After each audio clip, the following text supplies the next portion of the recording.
এরপর ওই কড়াইয়ের মধ্যে পাল্পটাকে আমরা ট্রান্সফার করে নিলাম।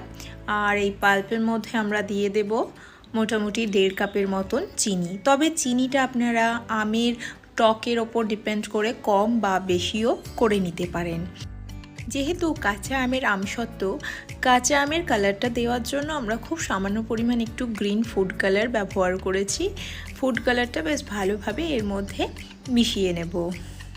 আর এই আমসত্ত্বটা একটু টক মিষ্টি আর একটু ঝাল ঝাল করার জন্য এর মধ্যে আমরা একটু চিলি ফ্লেক আর সামান্য পরিমাণ গোলমরিচ গুঁড়ো ব্যবহার করব। মোটামুটি আমি এখানে 1/2 চামচ পরিমাণ গোলমরিচ গুঁড়ো ব্যবহার করেছি।